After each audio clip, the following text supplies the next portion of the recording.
Hi, Vaino. I'm trying to get the wild turkey, so I'm going to zoom in right now. The problem is this is the best I can do at this distance because they are very, very nervous. So as you can see, they're just outside my house door. So I'm going to walk very slowly up my driveway here. And I'm going to see, well, I know what's going to happen there. Now we're into a little, now these are the large males. Right now I have two of them in at my feeder, and these average in imperial system probably 25 pounds, 12 kilos. So I put a bunch of seed down this morning to cheat, because normally I don't waste seed on the ground. Their heads are bobbing. They know I'm here. So this is one of my shelters that you have seen on the video, and you can see that we do have a little bit of snow beside it, and right now it's snowing.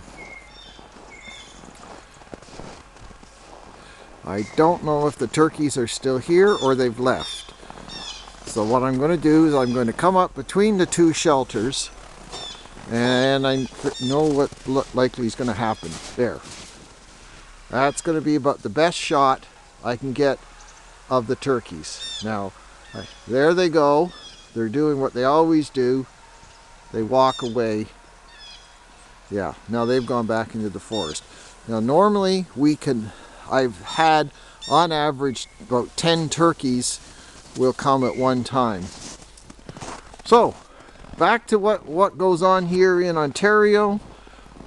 I'm going to walk up towards the house. This is the snow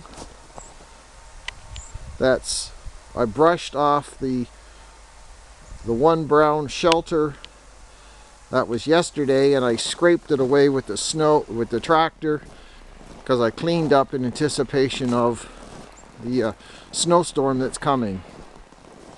And up here at the house, this is some of the snow that we have. And when I was talking about feeding the woodpeckers, what I do is, this is what they call 1/4-inch hardware cloth, and I fill that with black oil, which is the small sunflower seeds.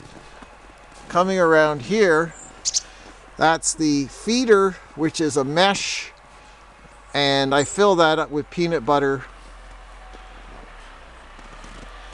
And coming around here, I just filled this up this morning with what we call here wild bird seed. Now, the tops I put on top, I had to put these on for two purposes. One, the wild turkeys were coming and sitting on top of my bird feeders and eating all that. And the other thing I found is they help to keep the snow off the feeders. And this here, that's one of my squirrel guards, and the squirrels have never yet been able to outsmart that. And that's a metal lid that flops around. The squirrels cannot get to these feeders because there's not a tree close enough to get to them. Now you hear a little bit of diesels next door. They got some 100 horsepower Massey Fergusons there working on moving around their manure piles for compost.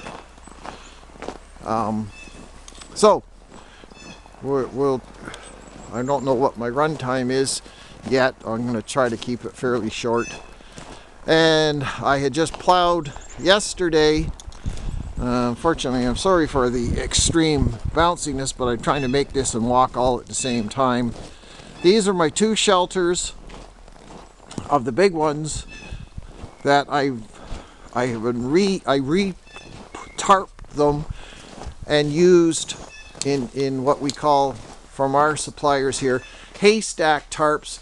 And I worked out it's a 24 no, it's an 8 by 16 meter tarp, and I fold it double, and because I wasn't happy with what Shelter Logic had, I was getting constant failures, and these stand up. This is the first winter, and I can buy these at half the price of the manufactured ones, and they're twice as thick. And then I cover them with this white tarp here to help keep the sun off. And we'll just do a quick run through into my outdoor shed here. There's my skid steer, my bench with way too many projects on it. This is not a heated building.